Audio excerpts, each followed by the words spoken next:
All right. Ready? Yep. All right. Sashi Puki Jushing Meto Rira Ninde Sangye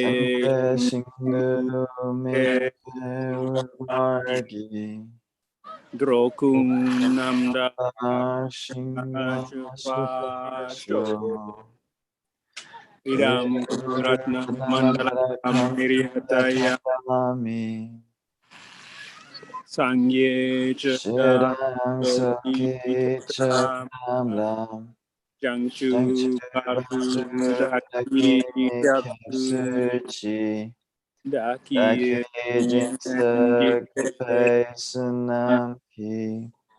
Drola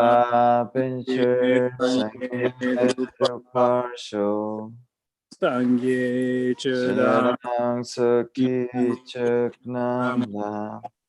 Jangchu Dakni Kyapsu Daki Nyan Gipes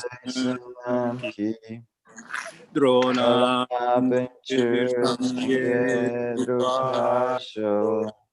Sangye Chada Soki Amla Jangchu Dakni Kyapsu Daki Nyan Gipes Drola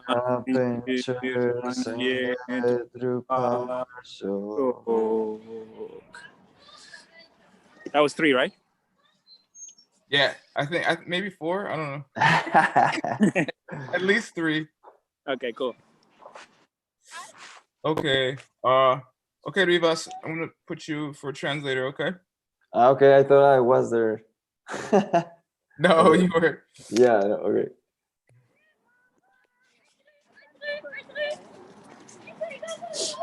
There are 2 more attendees in the waiting room. I'm gonna go ahead and mute myself. Okay.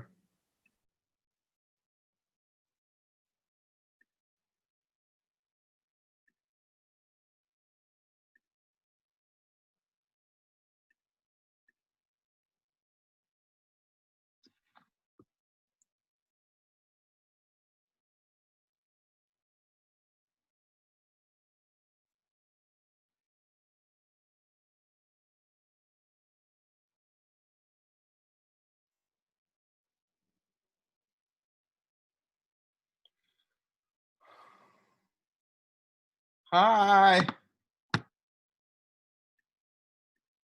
It's Saturday. Everyone's like, I'll come to class whenever.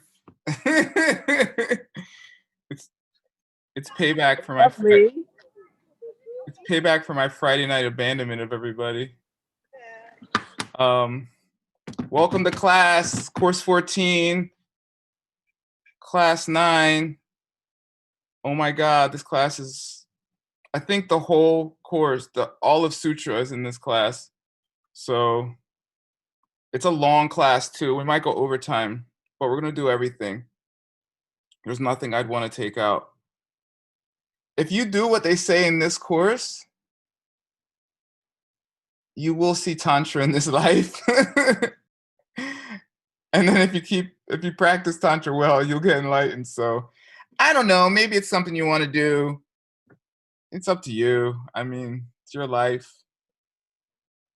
So here we go. We did the quiz for last class last night, so if you forgot or something. All right. Any questions before we get started?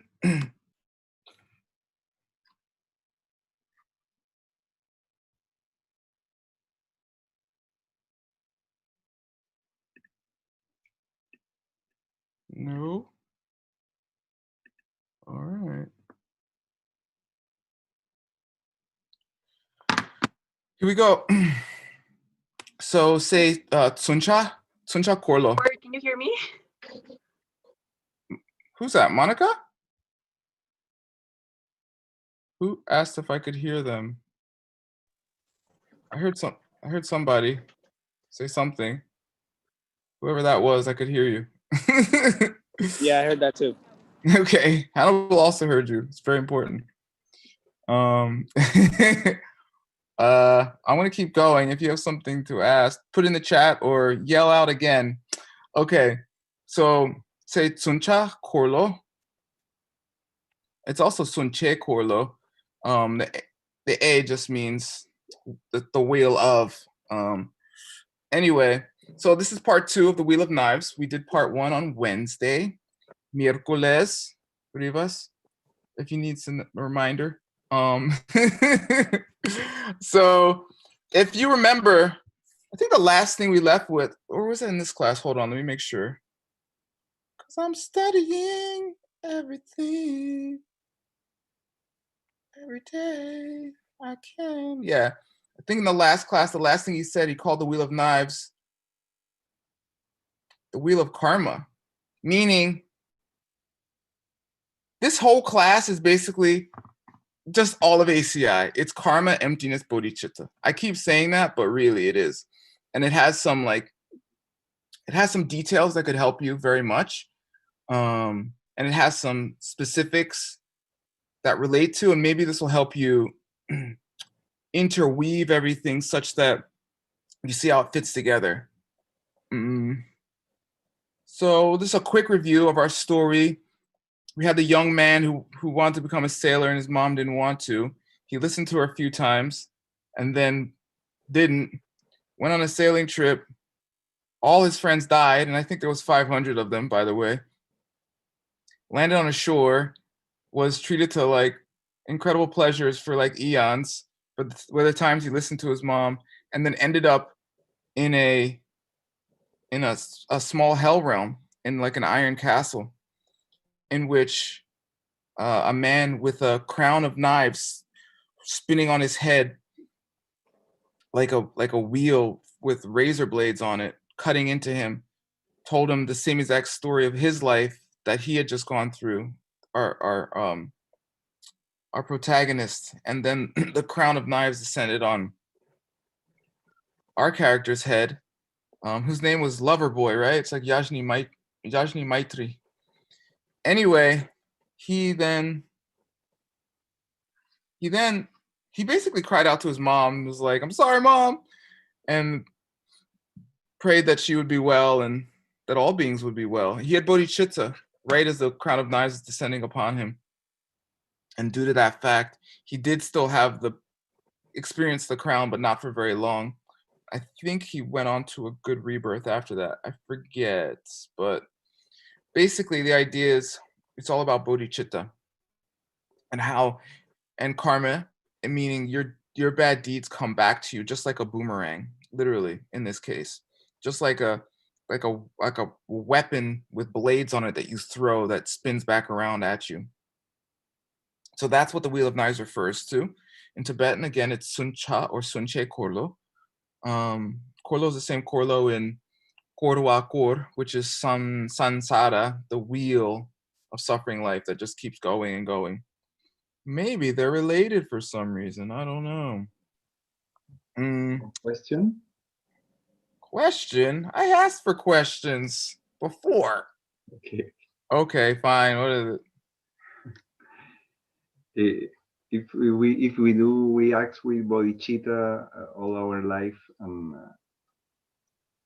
but first, like everybody knows, we are going to receive a lot of bad things, you know. It's like being in the hell. So when is this going to stop? Because we are carrying karma for many lives, millions. So we need to have patience all the time, or I can see a change in a few time. You know what I mean? Yeah, I mean, if you're human, the thing about samsara as a human is it's not all bad. You know, there's bad and good. So, but percentage wise, eventually it gets better and better, and you start to move more into a realm, your life where, you know, you're surrounded by people who practice. You have teachers, you have access to materials and such that your access to becoming enlightened becomes greater and greater and greater. That's what I would watch. I would watch the percentages, not like if something bad happened today or tomorrow, because you'll get depressed because something bad's always happening. I mean, there's a plague right now, you know, Mm. but what's most of your life? You know, you got to look at that. What's your life like? So, how long will it take? I don't know, just a couple million years. After the Buddha achieved bodhicitta, it took him 76 plus 77 plus 78 countless eons to get enlightened. I'm pretty sure that's the exact number. So yeah, just like a few billion, trillion, zillion years, but not 1,000 billion, trillion, zillion. So you're okay. Yeah, okay, gracias. But if you understand karma and emptiness perfectly, along with bodhicitta, then you'll get enlightened in 7 lifetimes, which is about like 500 more years of bullshit. But even that is pretty good, you know? You'll be like Geshe Michael. Yeah, you have some problems, but I mean, come on. It'll be okay. And Arya always knows it's going to be okay because they know things have no self-existent nature. And they met Buddhas and they have no doubt in the path anymore. So you're not worried anymore. Although you still have problems. Okay? Thanks a lot. You're welcome. That's in course 1. Okay. Okay, the Lord of Death attacks his 2 enemies. So in the text, in the end of the text, we talked about it on Wednesday's class. Dharma Rakshita's like, I know who my true enemy is. It's you, self-cherishing, and you, grasping to a self. And he becomes like the Lord of Death, and he starts like smashing his self-cherishing and smashing his belief that things come from their own side, because he sees who the real enemy is, instead of like getting mad at Hannibal, which is a stupid idea because he's a saint. Instead of getting mad at Hannibal or your parents or whoever's trying to help you constantly, instead you get mad at the real enemy, right? And Master Shanti Davis says that. He's like, when someone attacks you and beats you with a stick, do you get up and say, I hate you, stick? You're the worst stick ever. Stupid sticks. I mean, if you're insane, you would say that, but usually you'd go to the person, right? Wielding the stick. Same way, but really, what's wielding the person? How's the person being controlled? It's their karma. And how, or at least it's what you see as their karma, which is really your karma. So what should you be attacking? You should be attacking your belief that it's anything but your karma and is anything but empty. And if you hadn't been cherishing to yourself, you wouldn't have done that karma in the first place. So those are your enemies. And so these 2 are the 2 enemies. And you have to do away with them. And it's really hard. I mean, this is not easy. It's easy to say the words, but I mean, if you're like me, you're a selfish bastard who doesn't really like people, and you think everything is real, right? Of course I'm real. Look, this is real. Ow, that hurt. That's real. Okay? Things aren't coming from me. They're just out there, right? I mean, maybe like twice a day I think about emptiness, okay? But most of the day, I'm just like, everything's real, la la la. So you have to work, you have to study, you have to practice, you have to teach, you have to help people to slowly but surely climb your way out of this hole called samsara that you created from eons of self-grasping, grasping at a self and self-cherishing.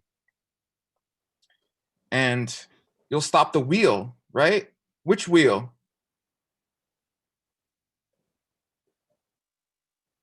Wheel of Knives, Yeah, which other wheel? Wheel of Life. Yeah, the wheel of suffering life, right? Exactly. Both wheels. They're the same wheel. Okay? They're the same wheel. They're the same wheel, okay? And that's the point. Okay, I've told you guys before, I'm living with my mom right now, okay? You want to suffer? Okay, go move in your mom.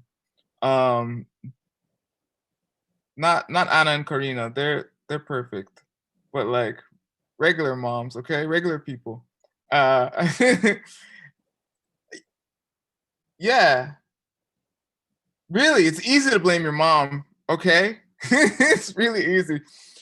So I left the house for a few days to get some me time, some self-grasping time.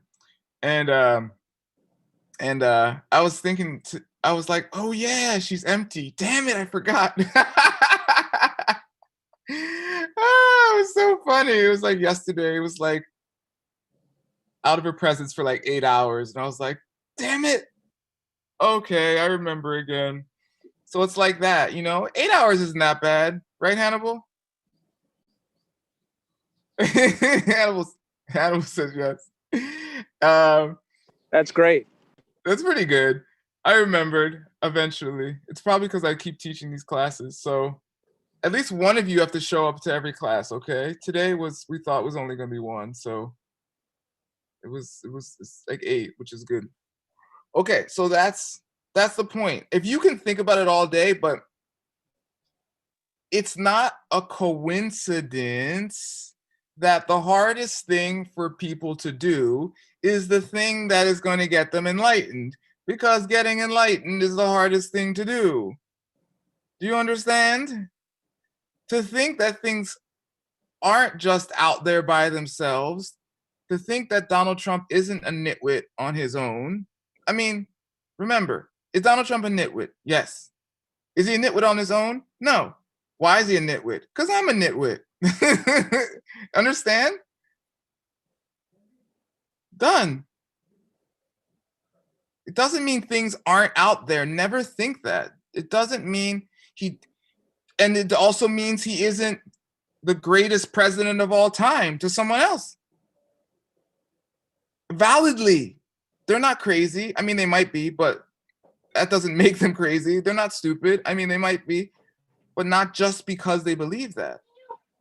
You understand? You're not right. You just have an opinion. Okay. I also got in a conversation with someone the other day and they were like, and I was like, but that's your perspective. She's like, no, that's how it is. I'm like, uh-oh, that's a problem. And I just, what did I say? Probably said something rude and I'll just get something rude back. Anyway, okay, so now we're talking about the 2 legs of the angel of death, because we transformed into angel of death. Okay, we're trying to destroy. What are we trying to kill? What are we trying to kill?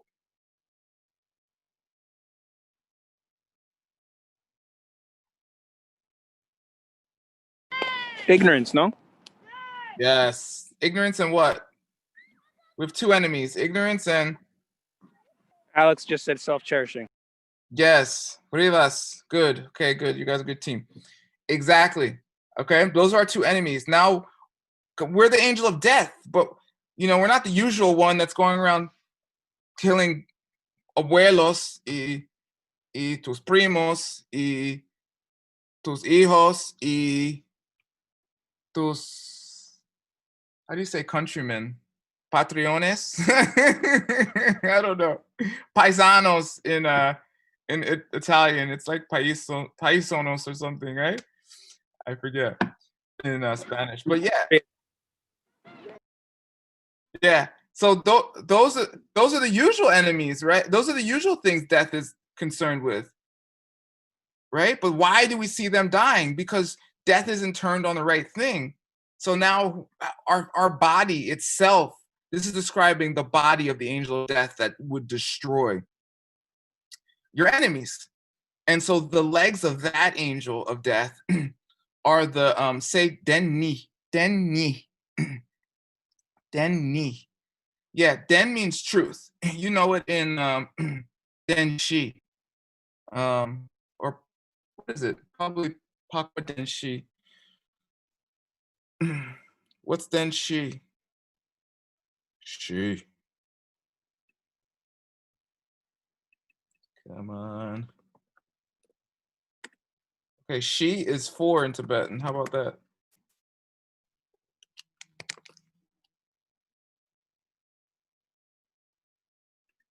Four truths. Who wrote it? Did someone write it? Yes, Rivas. Come on, guys. Rivas is translating and he's answering all the questions. Come on, y'all. Y'all gotta catch up. All right. I'm playing with y'all. Yeah, it's the same den, like the 4 noble truths. Or 4 Arya truths is how Geshe translates it. Any case, those are the truths you see after seeing emptiness directly that are the subsequent realizations you have after now realizing that nothing has any nature of its own. So this is Denshi. It's covered in ACI course 1. It is, or I believe, yeah. And it's 2 realities. Like they call it truth, but it really means like reality. It's deceptive reality and false and ultimate reality. Who wants to describe deceptive reality in the case of the 2 husbands?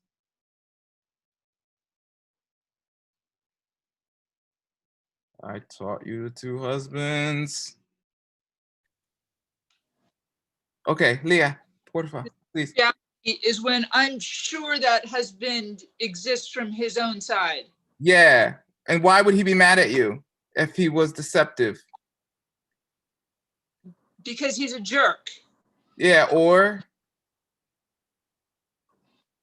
Because he's in pain? Yeah, he's hungry, he was in traffic, you know. Right? Yeah. Exactly. Or he's just a jerk, which is, you know, if I'm ever a husband, that will be a good reason. Okay. So, yeah, that's the Kunzab husband, the fake one. But which one do you think is there? The real one or the fake one? Fakey. I'm pretty sure he's real. Exactly. You think the fake one is the real one. That's why there's 2 husbands. How many husbands do you actually have? I mean, There's actually only one that, well, it depends on how you look at it. But I guess you could say there's only one there ultimately. It's the one that's coming from my projections. right. So how many husbands are there? 1. How many do you think are there? 1, but I think it's the other one. I think they're not the same ones. Yay! Exactly. So since Leah's on a roll, not because of me, she had other teachers, okay? Better ones. Why Hannibal's one of my teachers too. Hannibal? Hannibal, you teaching people? Through my fuck ups. Perfect. That's perfect. Exactly what a Buddha would say. Okay, Leah. Describe to me the other husband. The ultimate one. The ultimate one is coming from my projection. So if I did things that harmed other people, if I, yelled at my daughter, then I'm, more likely to see, my husband as being a jerk. Exactly. So not more likely, definitely, right? I mean, if the karma ripens as him, okay, good, more likely. I like that. What so what is their husband's true nature? What would be the husband's true nature? He doesn't have a true nature. I mean, my husband is empty. Perfect. Good. Okay. Okay. And if you wanted to if you wanted the crown of knives to descend on your head after your husband yelled at you, what should you do? Wish that this didn't happen to anybody else. Nobody else. If you wanted it to come back on you, what should you do? Scream and shout, don't come on me. Yeah, perfectly. Scream at your husband, right? Okay. And then if you wanted to achieve nirvana, what should you do? Wish that this weren't happening to anybody else in any other universe at all times, and I'll take it all on me. This will be the purification for like everybody for all times. No one ever else experiences this. No, that would be achieving bodhicitta. Oh. Good though. That's bodhicitta. That's the next question. Now it is. So what would be nirvana? Oh, nirvana is when it doesn't even occur to me to be angry at my husband. Because like, not even for a second. Right, nirvana would be not having a mental affliction because you understood perfectly that where the husband was coming from, such that you were able to completely stop reacting because you know he's empty perfectly. So achieving nirvana in that moment, right, would be just being like, oh, I did the thing earlier that created him to be the way he is now. Therefore, I shouldn't say anything bad to him. I should just go about my day or just act in the way that I would want him to treat me, which is nicely, and be like, oh, okay, have a good one. Right? Exactly. Okay. Toodles. See you around. See you in 3 seconds while I'm in the kitchen. Okay. Right? Because that's the two husbands. Okay, perfect. Yay. That's the two realities. Kunzob means like fake or bogus. It's kind of a joke because it means it's the reality that's not a reality at all. Get it? And Dundam is ultimate. It's the reality that has no nature of its own except the one you give it based on your karma, based on the seed that opens in your mind, just like the pen, right? All right. Okay, now the angel of death you're using to destroy has 2 eyes. Okay, by the way, this is extremely tantric, okay? So if you want to go that way, listen. The angel of death has 2 eyes. They are method and wisdom. Okay, someone tell me, which one leads to bodhicitta and which one leads to nirvana? Wait, should I say it like that? Which one leads to direct perception of emptiness? Which one leads to bodhicitta? Method or wisdom?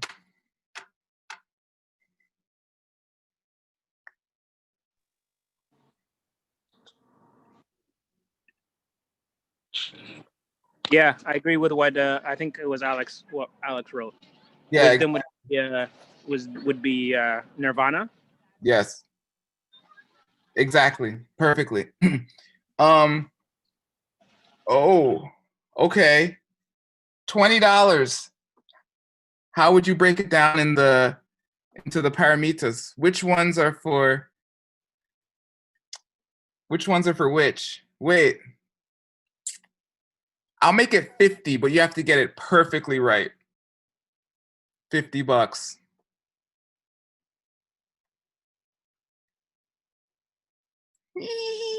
the question? Could you repeat? Which of the paramitas, the 6 perfections, are for method, and which of the 6 perfections are for wisdom? $50 for a perfect answer.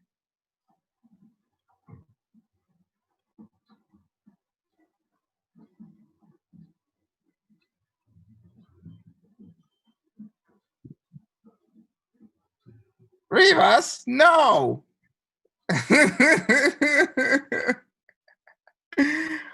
Okay, cancel. Last It's a- two for wisdom, and the first four for method. Ooh, that's why I said perfect. I knew someone was gonna say that. No. You're close though, but no money. Here, I'll tell you. The joyful effort, the fourth one, is shared by both. So the last two with joyful effort is considered for wisdom, and the first three plus joyful effort is considered for method. I wouldn't have bet so much if I thought someone was going to get it, by the way. But I would have paid if you did. Okay, how about that? Okay, cool. Anyway, that was just for fun. So yeah, method is yeah, as far as the paramitas, it's giving, it's morality, you know, like ethics, and then patience, and then joyful effort, and that creates the Buddha body of in your paradise. And then for wisdom, which creates the Buddha body of like the Buddha's mind, comes from concentration and wisdom, but they're all imbued with wisdom, or they don't function really. You know, so perfect answer would say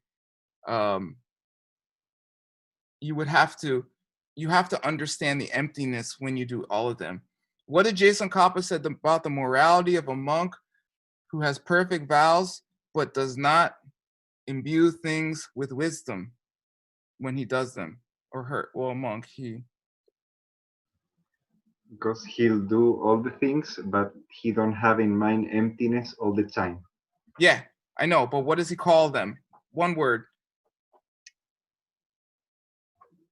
It's a liar.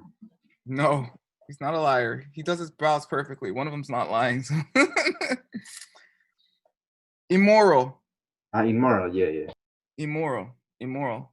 And is he moral? Is he immoral in the conventional sense? Of course not. He's extremely moral. That's not what Jason Kopp was saying.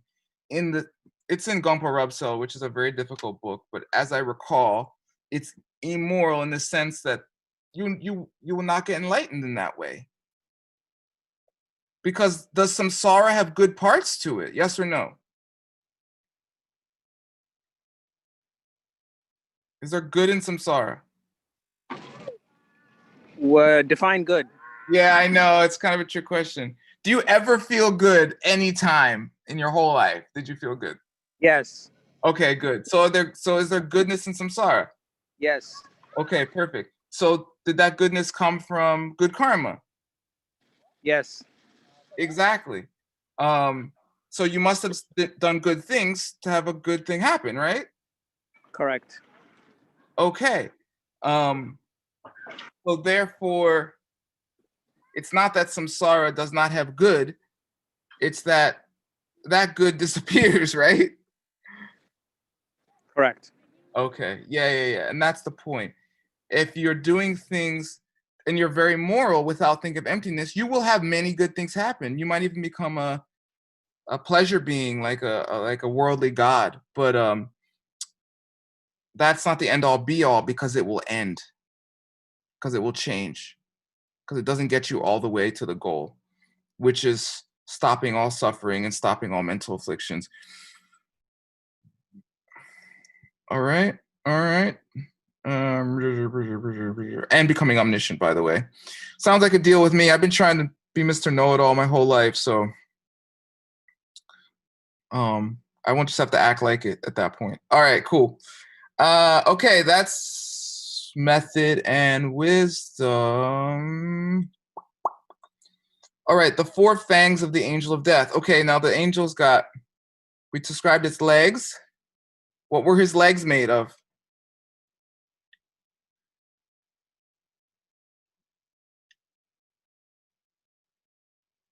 What were his legs made of? We did it 5 minutes ago. Somebody. The two what? Two what? Method and wisdom. No. That's his eyes. The two truths. We just did it. Two realities, two truths. Denny. Kunzab Dempa. Dundam Dempa. Okay, good thing I reviewed. Okay, cool. Now his 4 fangs, okay? So he's like a fierce, you've seen these like Buddhist tankas pictures, and there's and they have like all these weapons, and and they look like this like crazy like wild creature. And sometimes they have fangs. I think it's cheshi. For some reason, I know how to say fang in Tibetan. It comes up once in a while in these books because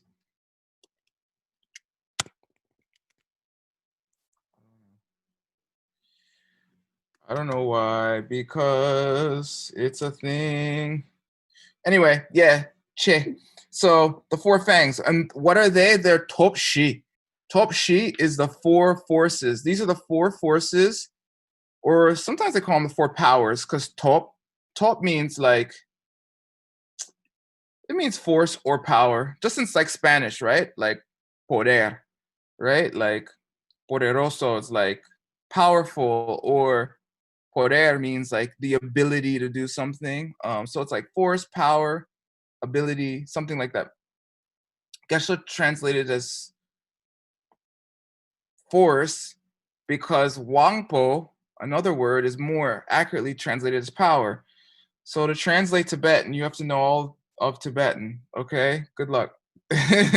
So the 4 forces are those 4 things you do once you've done something bad. So it's like Irvor was saying, how long is this thing gonna take? And if you really understand it, and you've had infinite past lives, that means you've done infinite bad things. So if you've done infinite bad things, even if you understand a few things now, how long before all that bad karma burns off? Right? And what did Lord Buddha say for people who try to do these practices well? What will happen to them? What will happen to somebody who decides, hey, I'm gonna try to practice. I'm gonna try to practice karma and emptiness perfectly, like they describe in the Diamond Cutter. Yeah, Riva said it. They'll suffer. Then people are like, wait, why should I practice this? I'm gonna suffer either way. Yeah, but you'll suffer knowing you're suffering for a good reason, not a bad one. And they say that suffering is a suffering that would have taken you to a hell realm, but instead of going to hell, you're going to paradise. Okay, it's like suffering if you're doing a cleanse or something. If you ever like fasted and you get a rash, you're getting that rash because your body's cleaning itself out, not because you're not because you're taking things in that are bad, because it's coming out and it's bad. Okay. Anyway, Topshi, those 4 forces, they are number 1. The 4, I forget the nicknames of the forces, but the first one is taking refuge, essentially, right? It's understanding how the wheel of knives work. How the wheel of knives works. I don't know. It's one wheel with many knives. Is it plural or is it singular? I don't know. Understanding how the wheel of knives works. It sounds funny. Work. Anyway, yeah. And how does it work? You do something, comes back to you. Okay, because things are empty. If you can remember that, when something bad's happening, you'll start to purify it. And then from there, you have regret. You say, oh my God, I shouldn't have been rude to Hannibal when he asked me that question about the 347 area code in 2012. Sorry, Hannibal. Now you really wonder why your mom's seems rude to you now, or whoever. Okay, just regret, like, uh-oh, I should have been nicer to Hannibal. Of course, he was probably giving me a ride to school at the time, or whoever. And then number 3, you say, okay, I'm not going to be rude to any other person for the next. So you have to say a set amount of time, but make an amount of time you'll actually keep it for. Don't say the rest of your life, especially if you're me, because you'll be rude in the next 10 minutes. Okay? And don't say for the next year, because that's too long. Don't say for the next month. Okay, and right now I'm alone in the house. I'll just say, I won't be rude to anybody else until I go outside again. Make a set amount of time you can keep. You can try to challenge yourself, but if you know you're going to do it anyway, just set a realistic amount of time and then make that time bigger as the habit goes away. This, the third force, is supposed to be the one that gives you the power to stop doing that thing, or from that thing not happening to you, because it's the reason the thing's happening to you is because you're doing something, and if you stop doing something, that's the main reason it's happening to you, or won't happen to you anymore, right? So the third force is where it's at, and it counters any arguments that say, oh, you can just do whatever you want and then purify. You can't, because it doesn't matter if you do 1, 2, and 4 if you don't do 3. Okay? I mean, it helps. Intelligent regret and thinking of karma and emptiness will help. And then the fourth one is those antidotes, of which there's 6 classical ones. Let me see if I remember them again. Reading scripture, reciting the names of holy beings, doing mantra, meditating, drawing pictures or creating like images of holy beings, and another one. I usually can remember 5. I forget the other one. Maybe it'll come to me later. Anyway, doing nice things and apologizing helps. Okay, I apologize to all of you for everything I've done. Wait, word. So all those things you mentioned, the mantras, the holy names, those are in addition to the fourth one? That is the fourth one. That's a list of the classical fourth one. Oh, the classical fourth. Okay, I see. Yeah, those are like considered like some of the best ways to do the fourth one. Okay. But you would do that in addition to, a nominal antidote, right? Or are you saying you would just do that as an antidote? You can do regular stuff too, like apologize and stuff like that. But those are like if I say I was rude to somebody, then I thought of karma and emptiness. I had intelligent regret, like, oh, I shouldn't have been rude. Now people are gonna be rude to me, and then I stopped being rude to people for a day or whatever. And then the fourth one, I could say like my Lord, my chair, Lord, my chair, Lord, my chair, Lord, my chair, Lord, my chair, Lord, my chair, Lord, my chair, as an antidote. The name of a holy being. Geshe Michael, Geshe Michael, Geshe Michael, as an example. Okay. Cool? Okay, cool. Thank you. You're welcome. Okay. Those are the 4 forces. Woohoo! Those are the 4 fangs of the Lord of Death, who's come to destroy all of your pain, which is encapsulated in 2 enemies. One of which is your self-cherishing, which stops you from bodhicitta, and the other is your self-grasping, which stops you from, or grasping to the self, which stops you from achieving nirvana. Nirvana. Okay?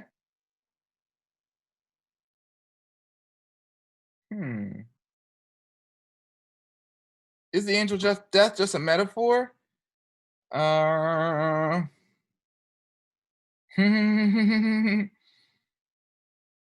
Okay.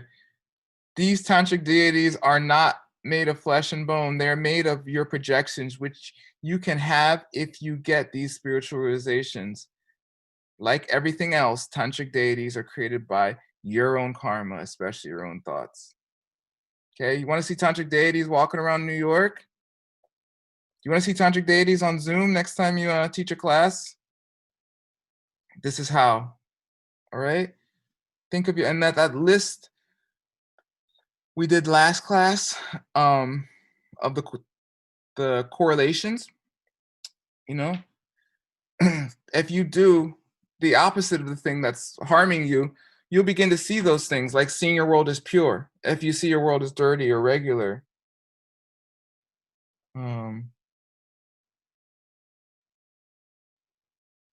got it? That's how you create tantric deities. With the roar of hell, smash now the skull of my misperceptions, the ones who have wasted my life. Bring your death to the heart of this butcher, my greatest enemy. Yeah, this is like the final blow. You're like, take that, self-cherishing, yeah, and you bonk him on the head, and it's like, ugh. But really, it's love. So you're happy about it, okay? 1 second.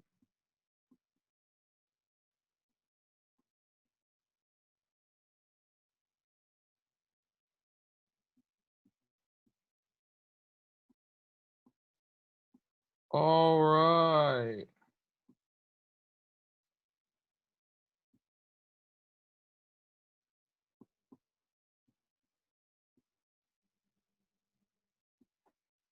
Okay, cool. Oh, the Wheel of Karma. Oh, it is in this class. Oh, Tokpa.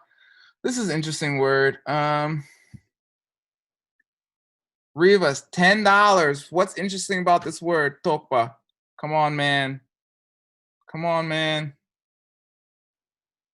Come on, Rivas. Oh, wait, the answer's there. Ugh! Did you see the answer? Damn it. Okay. Well, the answer's there. Anyway, it's hominin. Tokpa means talk can mean having a wrong idea. Like namtok means like being suspicious.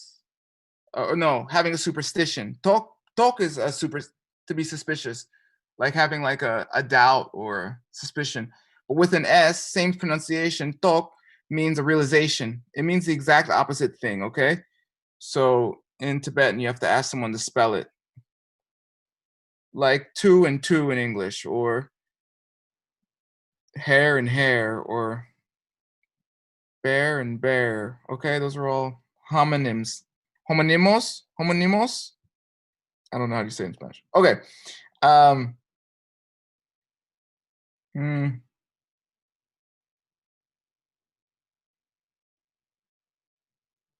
Yeah. Yeah. So you see your life completely backwards in basically two key ways. Helping yourself out exclusively is going to help you the most. What has happened to every single person that has just helped themselves that you've known or will happen shortly in the grand scheme of things? Can you repeat that word? I didn't hear it. No problem. What has happened to every single person that you've known that has just helped themselves or will happen to them shortly?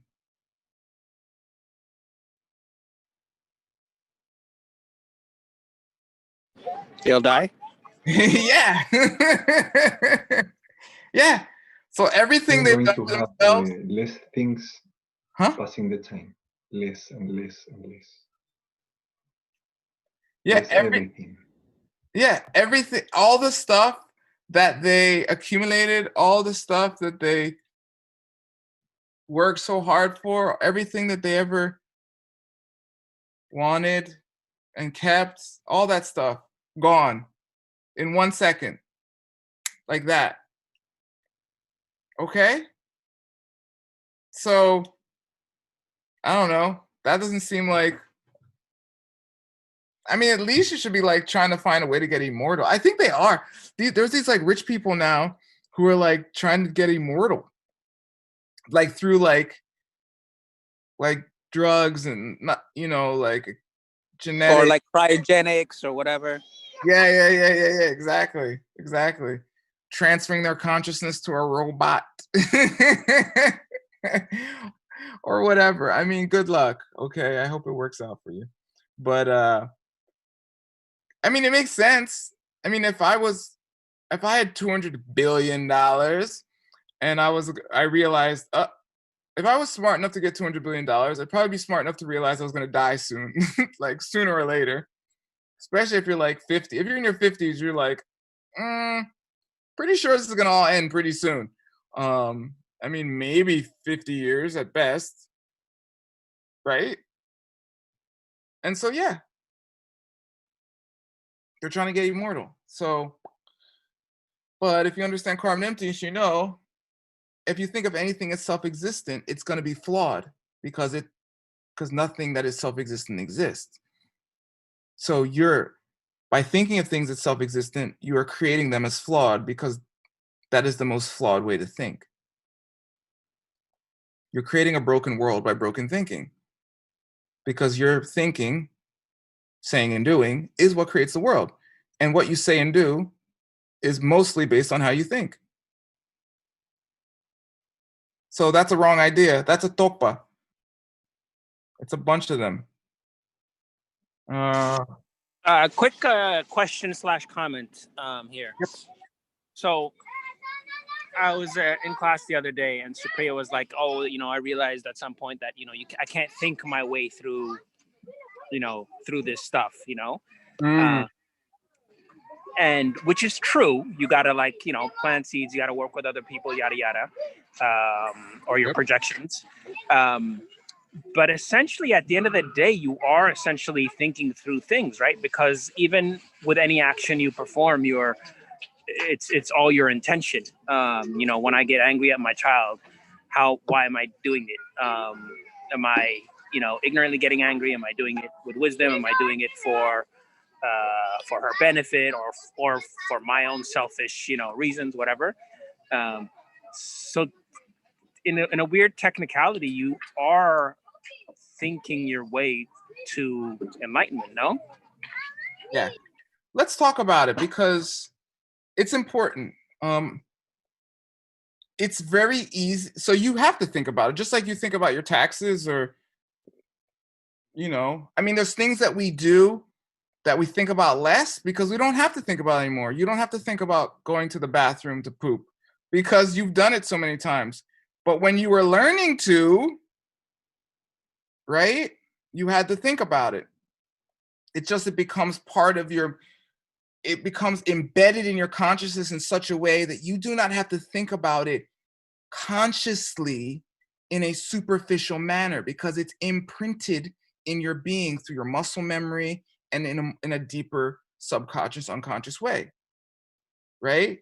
Like that's why if someone passes out and they wake up, if they have a concussion, they don't ask them about calculus. They ask them, what year is it? Who's the president? Although that's a hard question right now, right? You're like, isn't it Biden? Oh my God, he's not well. But yeah, you ask him these things that are reflexively.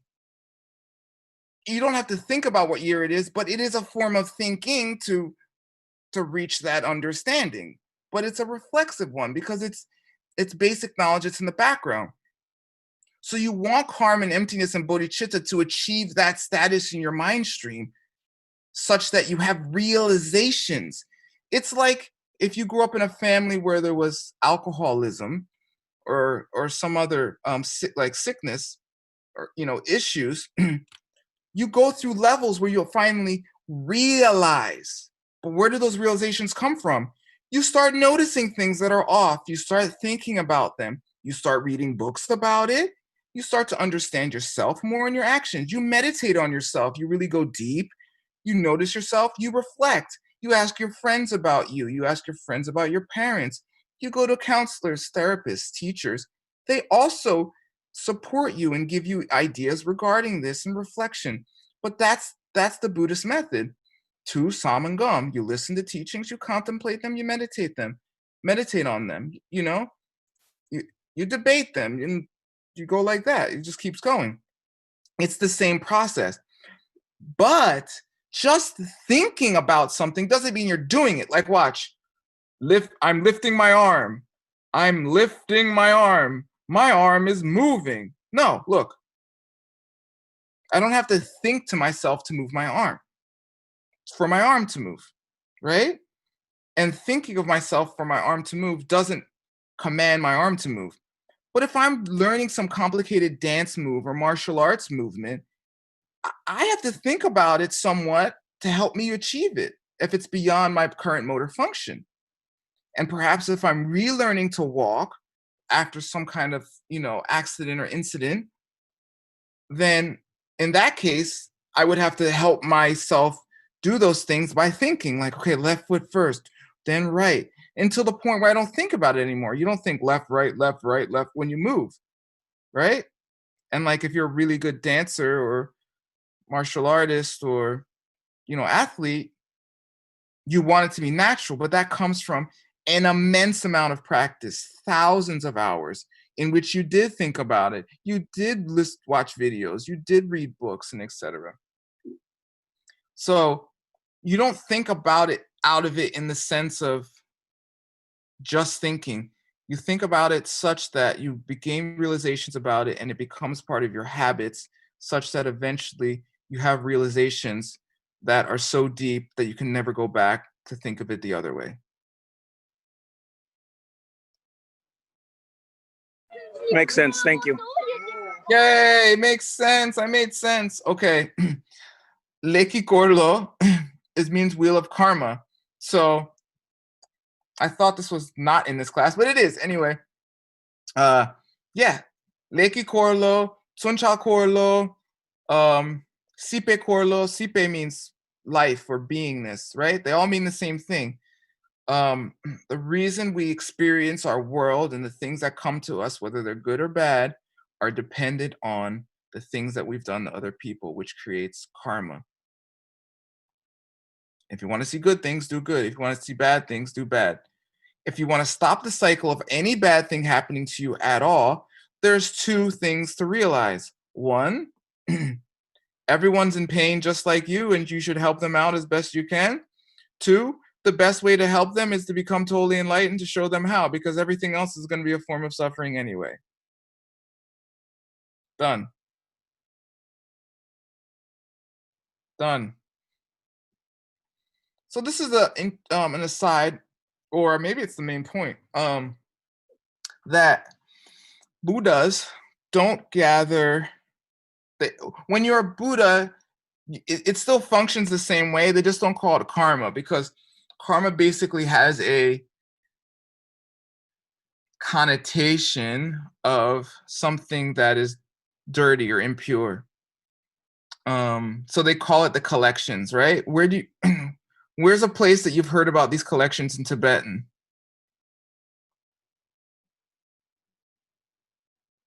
Over and over and over.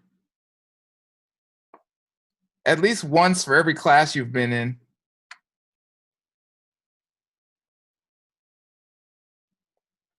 Talk, shing. Talk. Okay. It's in the prayer we do at the end. May everyone achieve the two collections of merit and wisdom, and thus gain the two ultimate bodies that wisdom and merit create. Okay. So that's the whole point. You crush the two enemies to collect the two collections. And those collections become your Buddha bodies. Your body of complete bliss from helping your mom out and thinking of karma and emptiness while you do it. Otherwise, it's just immoral.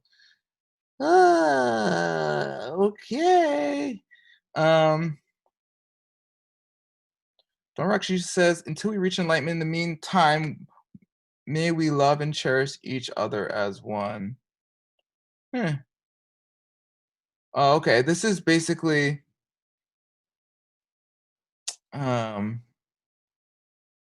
this is understanding bodhicitta in the sense of exchanging self and others, okay? Exchanging a self and others means fundamentally you understand karma and emptiness such that anything you do for someone else or to someone else will become your experience of life. And therefore, you should help people as best you can within your capacity to do it in a loving way, joyfully. Hold on, I'm going to change this because I think it'll look even better. Ooh, I like that more. Okay, good. All right. That's basically that. So help people. People. The face in the mirror is no face itself. So Dharma Rakshita goes into several analogies on emptiness. Hold on. Good. So understanding emptiness. So there's a thing they say, if a teacher gives you a teaching on emptiness, they should at least mention somewhere in the course of the teaching, karma / bodhicitta, because to just teach someone about emptiness can actually leave them quite despondent, like, and give them the false impression that nothing exists, which is not what we're saying.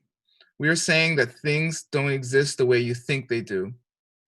And you have a misunderstanding that they exist out there on their own without you being there, without you doing anything, and without the things you did in the past to others especially.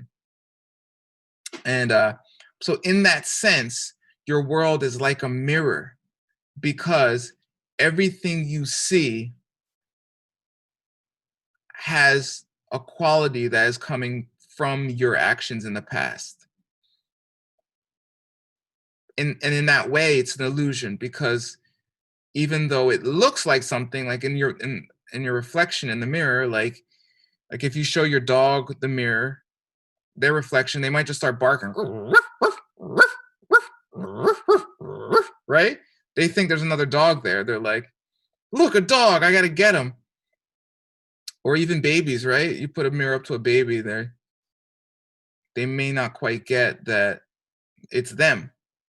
They might think there's another baby there. So in that sense, you look around, you see me talking right now, you're like, oh, this is a great class by word. But really, each word coming out of my mouth is from your karma. If you like what I'm saying, it's from your good karma. If you don't like what I'm saying, it's from your bad karma. If you're bored and getting tired, it's from your neutral karma. Okay?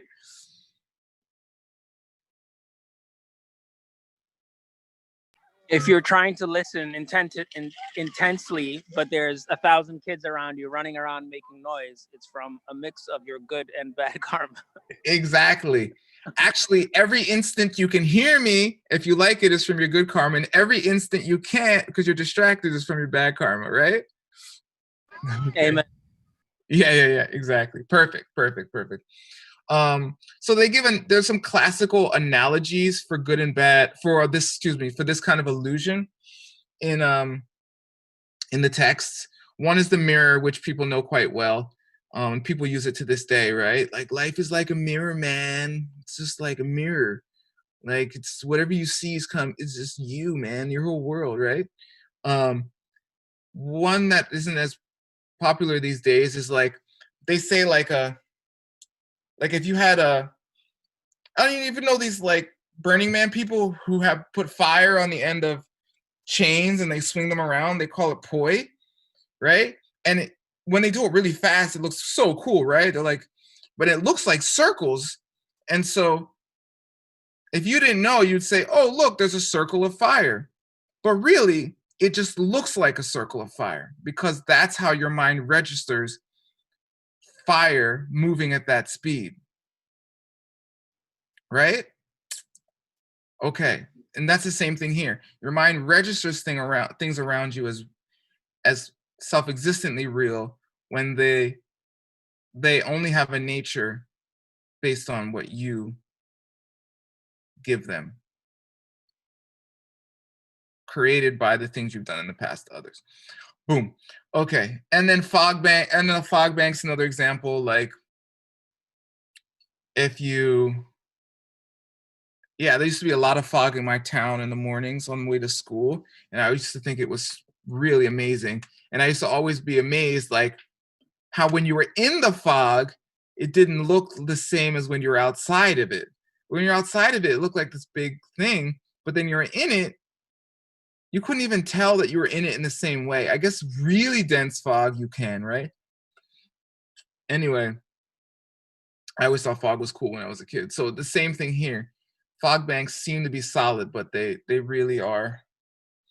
They're actually just a cloud. They're a cloud on Earth, instead of in the air, touching the Earth. Okay. And so that means anything bad that happens to you, it strictly comes from, doing bad things, not keeping your vows, whatever it is that you're supposed to do that's good, you don't do. Okay.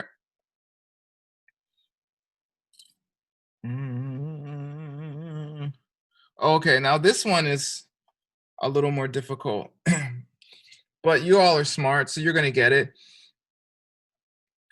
So what does our author say? He says something like this.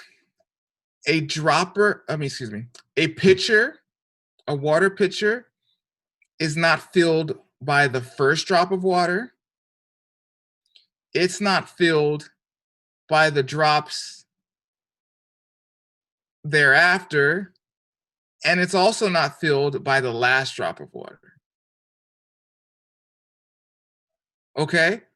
Okay, so if you're filling up a water pitcher, can you fill a water pitcher? Yes or no?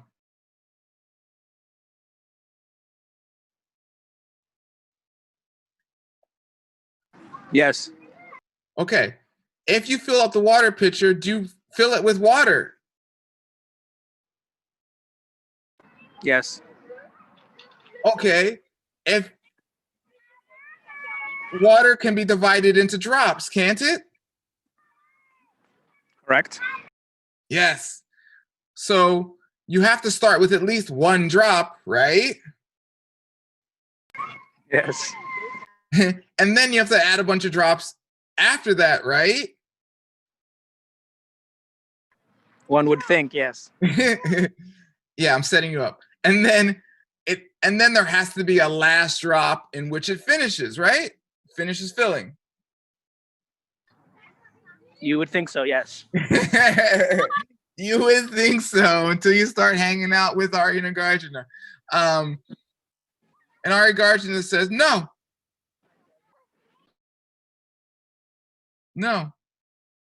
No, you don't fill it up with the first one. You don't fill it up with ones in between, and you don't fill it up with the last one. How come?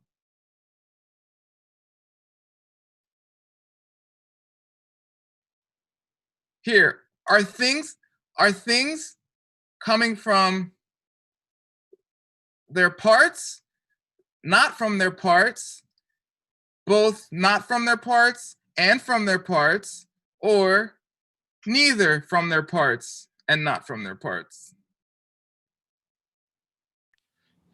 Things are coming from our projections, so they're not coming from their parts, and they're, the neither. Two negatives. So you're not made of parts, Leah? Yes or no? Could you repeat the sentence of Nagajuna? Just from my parts, because it's also my projection on all those parts. Yes or no? No, I'm not just made of parts. Yes, I'm made of parts. Pick one. Yes or no? Yes. So you're made of your parts? Yeah. Oh, okay. So you're just a collection of parts. I'm not just a collection of parts. You just said that. Okay. Yes, I'm Yes or no? Yes. Yeah. Yes or no? Yes. Okay. So you're a collection of parts. Yes? Yes. Okay. So if I put you all together, we have Leah. Wait a minute. That doesn't sound right. You just said you're a collection of parts, meaning if you put all the parts together, would that be Leah or not? No, because no. No. What do you mean no? You just said you're all your parts. So therefore, if I put all the parts together, that'd be Leah. Yes or no? No, because I'm also my perception of my parts. Is that off the script? There is no script. It's a debate. You just get to say yes or no. If I put all your parts together, would you be you? Yes or no? No. No? No. So she's not her parts? You're not your parts, Hannibal. I am not my parts on their own. We didn't say anything about on their own. Yes or no? Am I my parts? Yeah. No. So if I chopped your head off, that'd be fine. You don't need that part. I never said I didn't need that part. Well, you're not your parts. Who cares about a head? So wait, what's the question? Are you your parts? Yes or no? No. What? How are you talking right now? Aren't you talking with a mouth? I am talking with a mouth. Isn't that a part? I'm not. No, I'm not talking with a mouth. Actually, you're not. No. I don't want to know what part you're talking out of, but I'm pretty sure I know which one it is. Okay, good. Yeah, they're right. So we are our parts, but only if you include the most meaningful part, which is the fact that we come from an image which is overlaid upon parts, and that's how we see ourselves as Hannibal or Leah or Rivas. And therefore, a water pitcher is not filled by the parts of the water that fill it up, but it's only filled when we project the final part, which is your karma, which could see a water pitcher being filled. Because otherwise, other than that, there is no water pitcher that is filled up. Okay? Okay, good debate, y'all. Okay, so reflection of the moon in a teacup. Oh yeah, this is a very famous one. When you see the reflection of the moon in a teacup, is the moon really there? No, of course not. But it's the same thing. Even though things are an illusion, things exist because they're empty. Okay? Things exist because they're empty, right? So the fact that things aren't real means they can exist.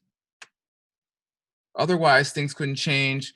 No one could have a different perspective, and there wouldn't be separate realities. There couldn't be separate realities.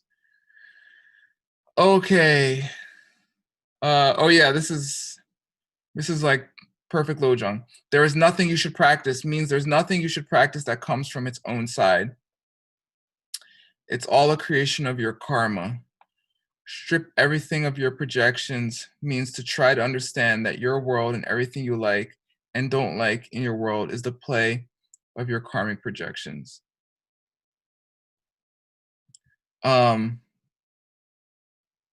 Yeah, so if they say there's nothing you should practice, that doesn't mean you're like, I'm done with Buddhism, or I don't need to learn about karma and emptiness anymore, or bodhicitta. Yeah, they said there's nothing I should practice. It's just this is code language. This is code. Nothing is coming from its own side. That's all it means. That's all it means.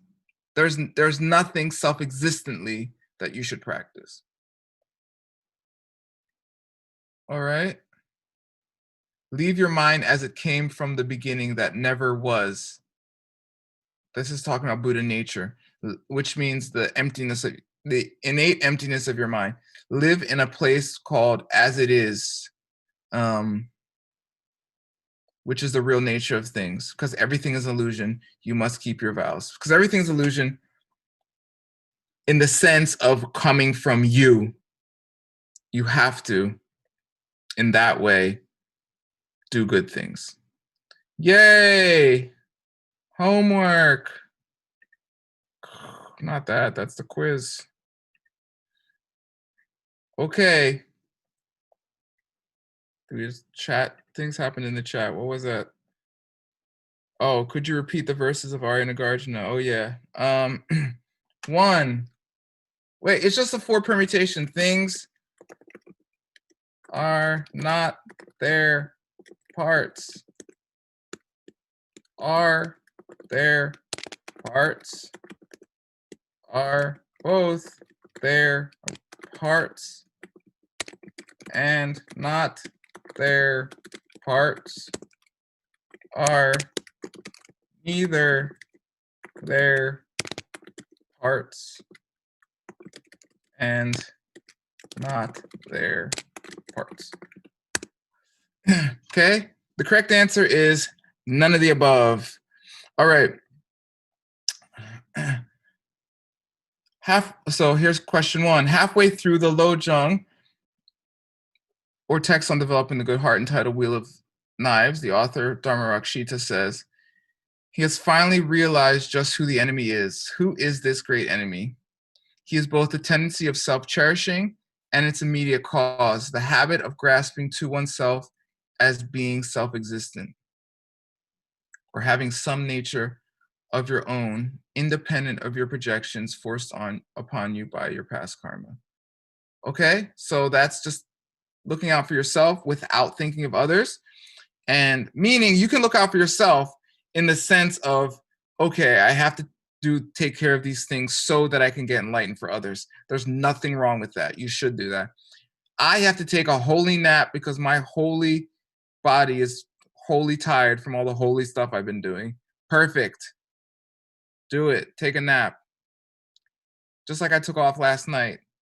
I had to. My unholy body needed to do some frolicking around the streets for a few minutes, okay?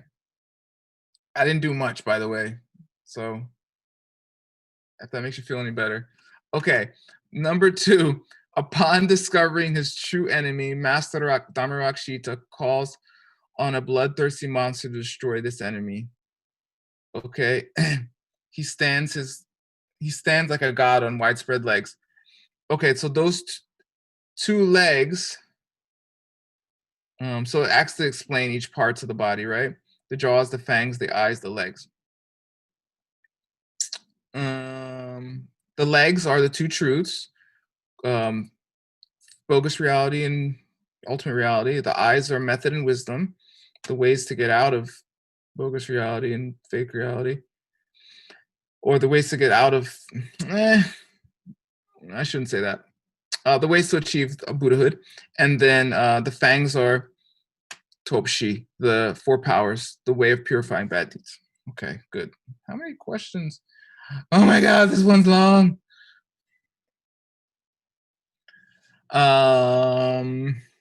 3, how do you think a real fierce tantric angel, say the one called Yamari, or the Lord of Death himself, would differ in nature from the symbolic monster? He's in fact exactly the same. Wink, wink, hint, hint. The existence of a fierce angel is a projection of our own minds, forced on us by extremely powerful good deeds in the past. Good deeds like the knowledge of 2 truth and so on. This first angel might look like your wife, okay? Who says, stop messing around. Ah! And you're like, okay, karma, emptiness. Okay. All right. Sometimes lamas have to get fierce. Not me, though. I'm nice all the time. Master Dharmarakshita asked his monster to help him smash the skull of his enemy who has wasted his life. I mean, if this stuff is true, it means you waste, if you're anything like me, about 98% of your life. I mean, if you need money, do you just start throwing money in the streets? No. If you're hungry, do you start running around the homeless shelters and feeding people? No. If you have body pain, do you just start massaging everyone you know? Probably not. Okay? If you're not doing something like that or thinking of something like that when you have problems, then you're wasting your life. Or you're wasting your good karma when you had the sense enough to do those things. All right? And there is a thing. If running around the street giving homeless people food is a lesser good deed than studying ACI 14, then you should do ACI 14. But in your mind, you should think, I would be willing to do that for people. All right? That's called the perfection of giving. All right. Whose skull exactly is he asking to be smashed? He's asking a tantric angel to help him destroy his misperceptions, which consist of the tendency to see negative events as coming from their own side, rather than a boomerang of our own bad deeds coming back to us, making us see otherwise empty objects as unpleasant. Karma emptiness. Me and my friend Nick have a joke. Hannibal knows Nick. And every talk we get into, it just comes to a point where we're just like, might as well just be like, karma and emptiness. Emptiness and karma. Karma, karma, emptiness, emptiness. Because that's what it always comes down to in the end. I mean, if you need to chat with somebody, you should chat. But as far as the actions and your intentions, I would think in those terms. With bodhicitta, of course. Number 5, in slaying his newly recognized enemy, Master Dharma Rakshita uses the wheel of knives now to cut the foe's own head. Explain just how this is done.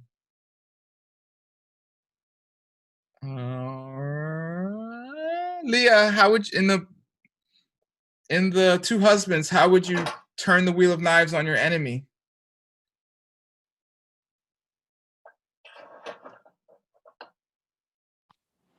How would I turn the wheel of knives on my enemy? The enemy being self-cherishing and self-grasping. Perfect. Yes. Okay. So I would turn the wheel of knives on my enemy by realizing that I've created it all. Yeah, that would do one of them. And what about the other one? I would take it on. I would say whatever's going on with me, may it not go on with anybody else. I'll take it for everybody else.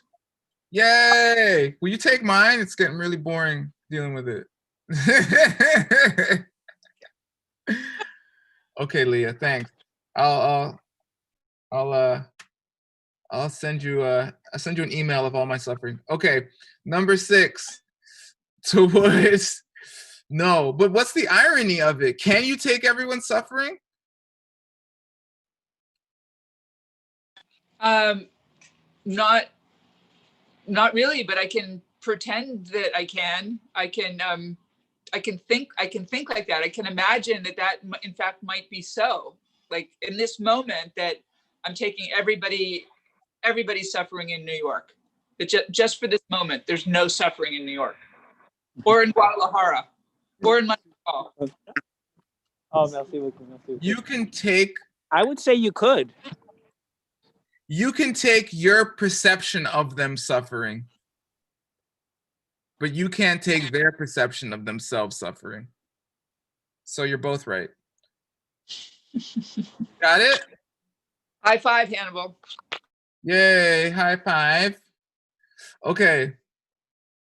Number 6. ¿Cómo se dice high five en español, Rivas? Alto 5? 5 alto? Chocala, he says. Chocala, okay. Cool. Chido.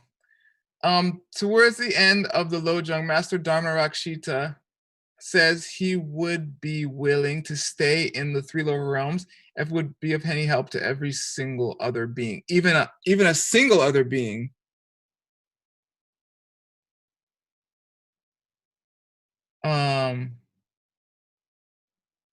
Then he describes how weapons rained upon him by the Hellguards would turn to flowers, as did the spears of Mara. as he threw them at Lord Buddha as he sat under the Bodhi tree and reached enlightenment. It's just a metaphor.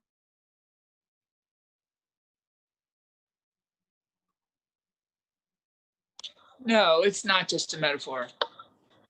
I'm kind of taking Hannibal's thing now. It's not just a metaphor. Yeah. Hannibal. Nick, Yeah. Nick just texted me. What's he saying? No, it's just funny that I just said his name. Yeah. Okay. Yeah, it's not a metaphor to you, right? If someone throws an insult at you, you could be like, to them it could be an insult, but to you it could be like, oh, you're a tantric deity trying to teach me how to get enlightened. Thank you so much. And validly walk away with that understanding, right? Same thing here. Things that could be bad to someone else would be bliss to another person.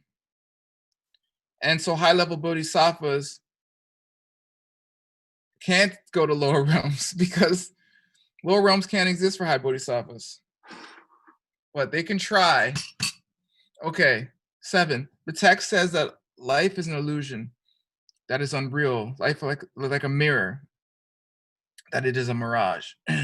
What reason does Master Dharma Rakshita give for saying this?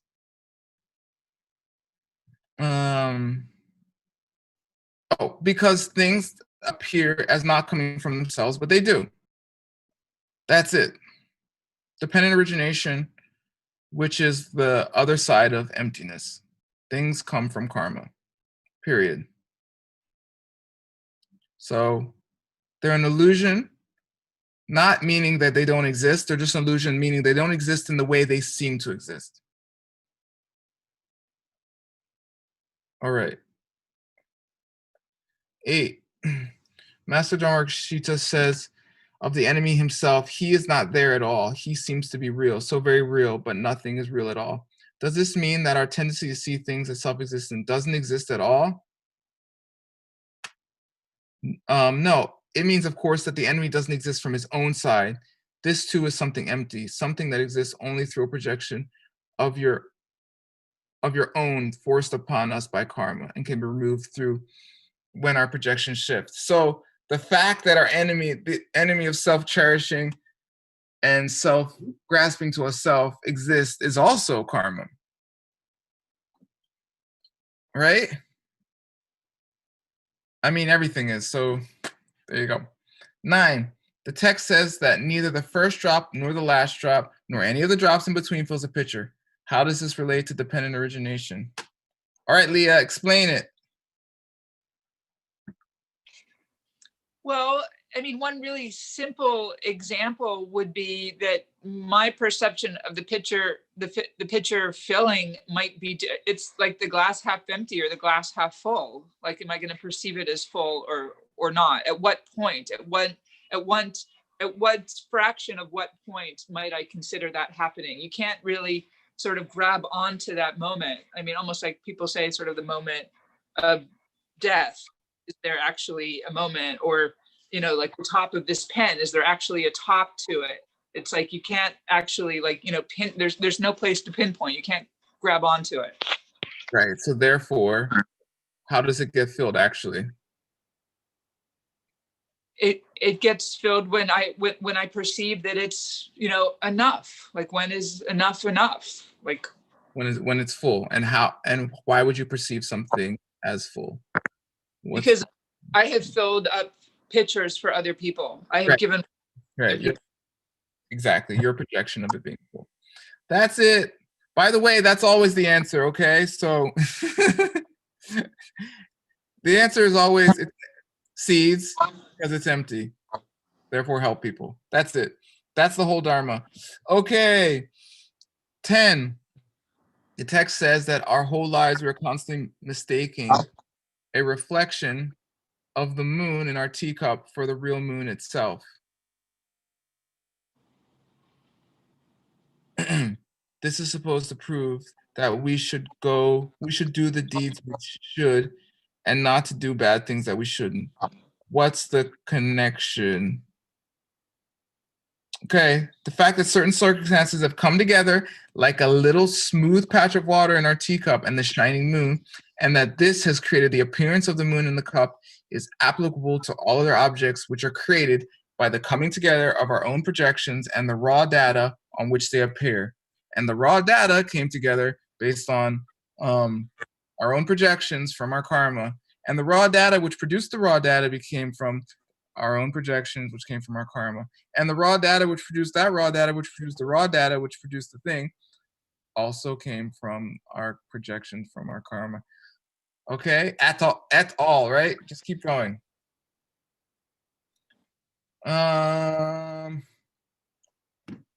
Explain the following refrain from the end of the text. Okay, here we go. We're finishing the Lojong course. Woohoo!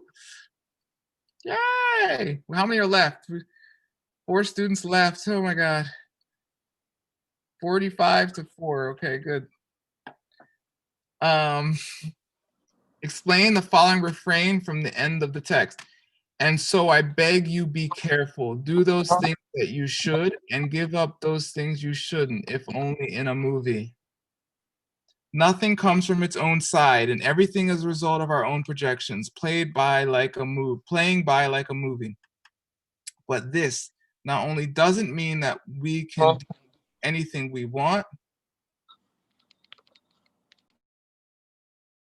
it means that we must do what is right, since we get real projections of pleasure or pain, our whole world through our projections. All right? Karma and emptiness. That's all it said. Comment on the following lines. There is nothing you should practice. There is nothing you should give up. Strip everything of your perceptions. Leave your mind as it came from the beginning that never was. Don't confuse things by trying to understand them. Live in the place called as it is. Then you will become a high and holy being. Okay, this is karma and emptiness. There's nothing you should practice and nothing you should or could give up that comes from its own side. You should strip everything. We should strip everything of our perception that they come from their own side. We should strip everything of the perception that they come from their own side. Of our projection, no, I guess it could be both. We should try to reach the direct perception of emptiness, where all of our ideas that things are self-existent are gone. A knowledge of the primordial state of things that has always been there. Don't confuse things by trying to understand them in a way which doesn't explain them as karma and emptiness. And during the direct perception of emptiness, have no normal projections. Live in a place called as it is, in the sense of relating to the world by understanding how it is a production of emptiness and karma. Yay! Oh my God. Hannibal, I'm almost done my courses. Congrats, brother. Wait, what do you mean you're almost done your courses? I never finished doing my homeworks. This is what I'm doing right now. Oh, nice. Did you do your homeworks? Not. Let me think. I still have. No, I haven't finished all of them. No. Okay. Well, that's why I'm doing all these classes. Okay.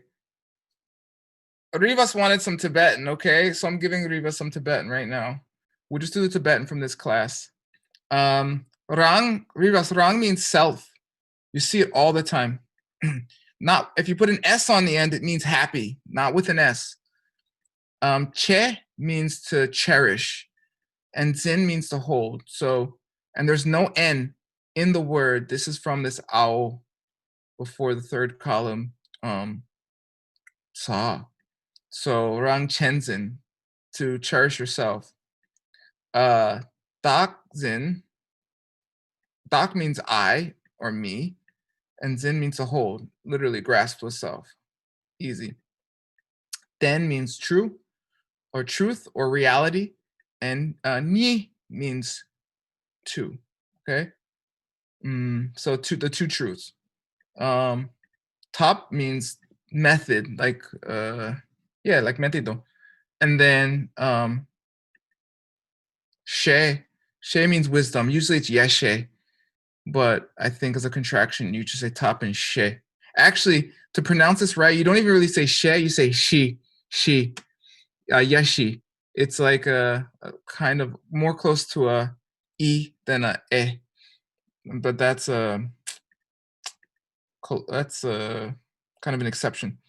Top means power, force, like poder, and then she means for. And then tokpa without an s means wrong idea. Tokpa with an s means a realization, like the direct realization of emptiness or something else. And that, my good people, is the end of our Lojong course.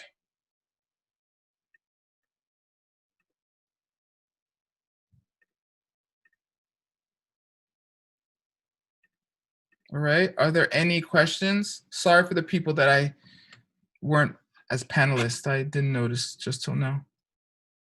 Did someone record this class? Rivas, did you record? Did you forget?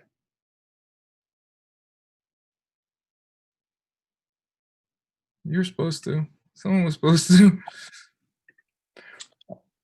Oh well. I did see a record dot.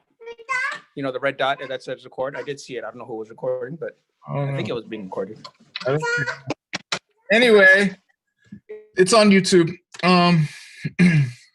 Okay. Any questions?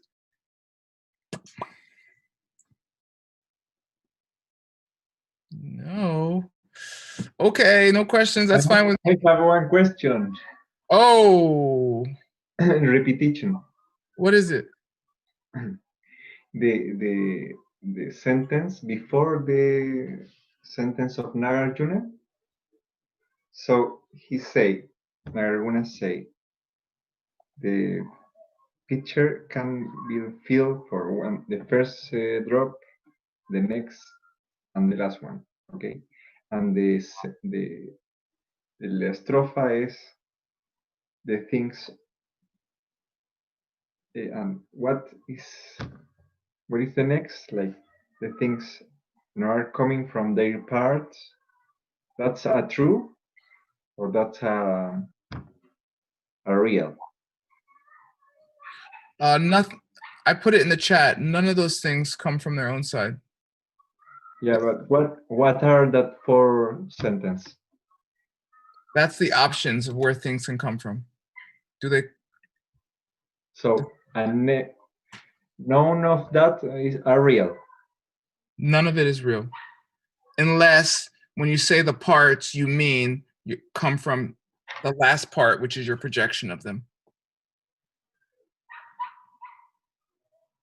Okay. Okay. So then, when Geshe-la say the wind moving las hojas en el árbol. The wind So, moving the trees? Yeah. Oh, in the tree? The wind is not moving the ¿cómo se llaman hojas? Leaves. Leaves. It's my projection of leaves moving and the wind at the same time. Not But why? Not the same exact time, but yeah. Mm-hmm. So the wind is not moving the leaves. Not from its own side. Nothing is. So why I see in that moment the movement of the leaves and the wind at the same time? I don't know. It's your karma from something you did, but I don't know what. Okay. Thank you. Yeah, that's always the answer. Okay, by the way, the answer is always the same. Okay, good question. When pregunta? Okay, that's it. I'm taking a nap. Who wants to say the mandala? Hannibal, you busy with your beautiful family?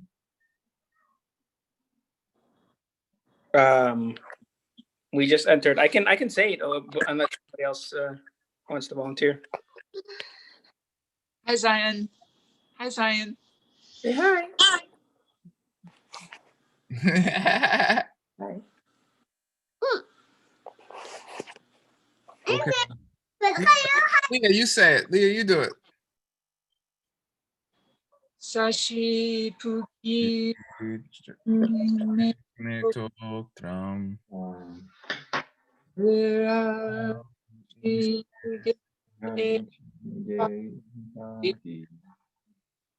Sange Shindu Miteo Wagi Drokunandak Shingla Parshu Eranguru Ratna Antavakem Niyatayame Ewagi Kewoku Tsunami Sekchingwe Tsunami She Tok Tok Jin Dupar Ye Dupar Sho. Yay. Oh my God, we did it. Okay, so tomorrow we'll review the whole course and get ready for the final. And then on your own time, you will take the final and then you'll be done the course. And so will I. And the angels will sing. Okay? So come tomorrow, same time. And if you have Chocala. Yeah. If you have questions, email at alexrivas@gmail.com. As many as you want. Here's my WhatsApp number, okay? 333-3333. 52 country code. No, I'm joking. Yeah, you What can. we are going to do tomorrow? The review Okay. for the final. All right? Let's do it. So, hasta mañana. The exam have a question from the quizzes or from the homeworks? From the quizzes. The quizzes, okay. But we're doing everything so you can grade your homework and then you'll be done. Okay? Okay. Okay. Adios. Thank you, Warla. Gracias, muchas gracias. Por nada. Other way. For nada, güey. Okay. Love you, Thank brother. you. Love you guys, everyone. Thank you, Hannibal, for coming. It was awesome to see you. All right, brother. You too. Oh. Take care. Adios.